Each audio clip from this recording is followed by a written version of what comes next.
लगता है कि पीटीआई ने जो अदलिया से काफ़ी टाइम से फरियाद की हुई थी वो बिल आखिर अदलिया ने सुन ली है।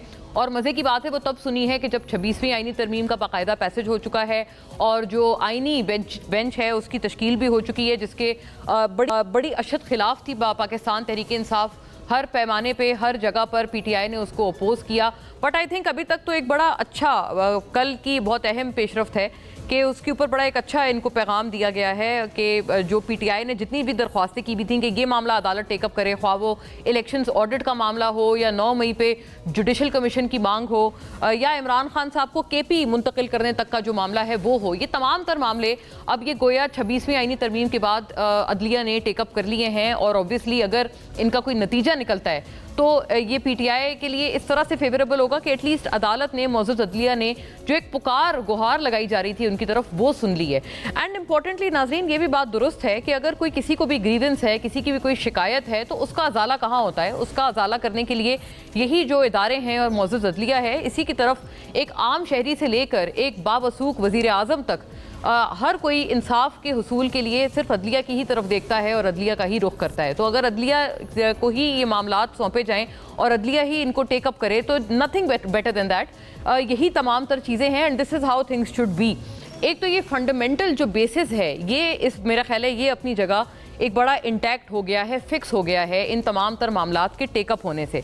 लेकिन कुछ मामलात ऐसे भी हैं जैसे कि सिविलियंस का ट्रायल मिलिट्री अदालत में बिलखुसूस 9 मई के हवाले से जो कि एक मांग की जा रही थी कि हो, और फिर उसके ऊपर पिछली मरतबा जो सुप्रीम कोर्ट का वर्डिक्ट आया था वो था कि सिविलियंस का ट्रायल बहरहाल इन मामलात में नहीं हो सकता फ़ौजी अदालतों में। उसके ख़िलाफ़ पिटिशन्स दायर की गई और वो तमाम तर पिटिशन्स भी टेकअप कर ली गई हैं। अब ये देखना है कि क्या इस मामले में सिविलियंस के ट्रायल के हवाले से जो पिछला फैसला है इन तमाम तर रिव्यू पिटिशन्स में वो इंटैक्ट रहता है या फिर उसको अगर सेटिसाइड किया जाता है तो ये बहरहाल एक बहुत अहम मामला होगा या एक नया महाज होगा जंग का जो कि पीटीआई के लिए खुल जाएगा।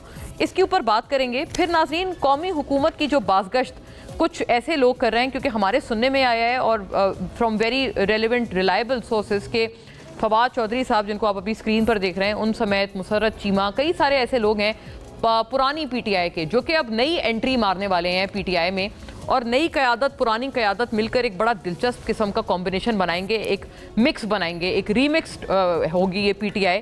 तो नाजरीन, ये रीमिक्स्ड पीटीआई कितना जो पर्पज़ है उसको सर्व करेगी, क्योंकि इस वक्त पीटीआई का एक ही पर्पज़ है, एक ही मकसद है एट लार्ज, वो है कि इमरान खान साहब की रिहाई। क्या रिहाई इस नई रिवैम्पिंग से मुमकिन हो पाएगी?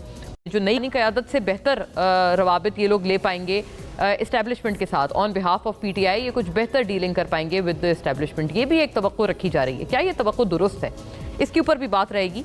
और बहरहाल जो ये नए मुकदमात हैं, इनकी अहम जो मुकदमात हैं जो समाअत के लिए मुकर्रर हुए हैं, कौन कौन से हैं अहम तौर पर उनकी तरफ एक चीज़ें देखते चलिएगा। हम लोगों ने कुछ इसमें पॉइंटर्स तैयार किए हैं। सुप्रीम कोर्ट आईनी कमेटी ने आइंदा हफ्ते के लिए अहम मुकदमात समाअत के लिए मुकर्रर कर दिए। जस्टिस अमीनुद्दीन खान की सरबराही में सुप्रीम कोर्ट का 7 रुकनी आईनी बेंच मुकदमात की समाअत करेगा। यही एक नाज़रीन 7 रुकनी बेंच होगा इन तमाम मामलात के लिए। आईनी बेंच कमेटी की जानिब से जारी कॉज लिस्ट के मुताबिक सुप्रीम कोर्ट ने सानिया 9 मई पर जुडिशल कमीशन तश्कील देने की दरख्वास्त की। 10 दिसंबर को समाअत के लिए इसको मुकर्रर कर दिया गया है। बानी पीटीआई ने 9 मई सानिया की तहकीकात के लिए गुज़िश्ता साल 25 मई को सुप्रीम कोर्ट में दरख्वास्त दायर की थी। इसके अलावा बानी पीटीआई की 8 फरवरी 2024 के आम इंतखाबात में धांधली के खिलाफ दरख्वास्त भी समाअत के लिए मुकर्रर कर दी गई है। ये बड़ी अहम ब्रेक थ्रू नाजरीन पीटीआई के हवाले से समझी जा रही हैं। इंतखाबात की जुडिशल कमीशन के जरिए तहकीकात के लिए बानी पीटीआई ने सुप्रीम कोर्ट में दरख्वास्त दायर की थी। आईनी बेंच 11 दिसंबर को इसकी समाअत करेगा। बानी पीटीआई के खिलाफ 25 मई के अदालती अहकामात की खिलाफ वर्जी पर तौहीन अदालत केस भी समाअत के लिए मुकर्रर कर दिया। आईनी बेंच 10 दिसंबर को इस केस की समाअत करेगा। इसके अलावा अरशद शरीफ कत्ल केस, असखुद नोटिस केस भी समाअत के लिए मुकर्रर कर दिया, जिसकी समाअत आईनी बेंच 9 दिसंबर को करेगा। ये भी नाजरीन बड़ा अहम मामला है and very close to all of our hearts, क्योंकि इस मामले पे कोई पेशरफ नहीं हुई as far as Arshad Sharif शहीद वॉज कंसर्न्ड। सिविलियन के मिलिट्री ट्रायल के खिलाफ इंट्रा कोर्ट अपीलों पर समाअत 7 रुकनी आईनी बेंच 9 दिसंबर को समाअत करेगा। और दूसरी जानिब चीफ जस्टिस पाकिस्तान याहिया आफरीदी ने 26वीं आईनी तरमीम के खिलाफ दरख्वास्तों पर फुल कोर्ट समाअत की मुखालफत कर दी। जस्टिस मंसूर अली शाह ने चीफ जस्टिस पाकिस्तान के नाम खत में 26वीं तरमीम के खिलाफ दरख्वास्तों की समाअत के लिए फुल कोर्ट बनाने की दरख्वास्त की थी। और ज़राए के मुताबिक चीफ जस्टिस याहिया अफरीदी ने जस्टिस मंसूर अली शाह के ख़त का जवाब जुडिशल कमीशन इजलास में दिया। चीफ जस्टिस का कहना था कि 26वीं आईनी तरमीम के खिलाफ दरख्वास्तें किसने और कैसे फिक्स करनी है ये आईनी कमेटी तय करेगी। अभी तक नाज़रीन ये मामला खैर बहरहाल तय नहीं हुआ कि 26वीं तरमीम को जो चैलेंज करने वाली समातें हैं, क्योंकि वो भी कई लोगों ने की हुई हैं, उनको कौन सुनेगा। ये बहरहाल अभी एक मामला we are yet to see on this, but दीगर बड़े मामला जो हैं वो बहुत अहम पेशरफ्त के हामिल हैं। इसको किस तरह से तमाम तर पॉलिटिकल पार्टीज़ देख रही हैं, आज हमारी कोशिश है कि तमाम तर सियासी और कानूनी इस पे जो राय है उसको जमा करें प्रोग्राम में, और कुछ कोशिश रहेगी कि कोई कानूनी एक्सपर्टीज़ भी हमारे साथ विदाउट पॉलिटिकल व्यू, मतलब ए पॉलिटिकल जो कानूनी एक्सपर्टीज़ है वो भी शामिल गुफ्तगू रखें, उनकी हम लोग विजडम जाने इसमें।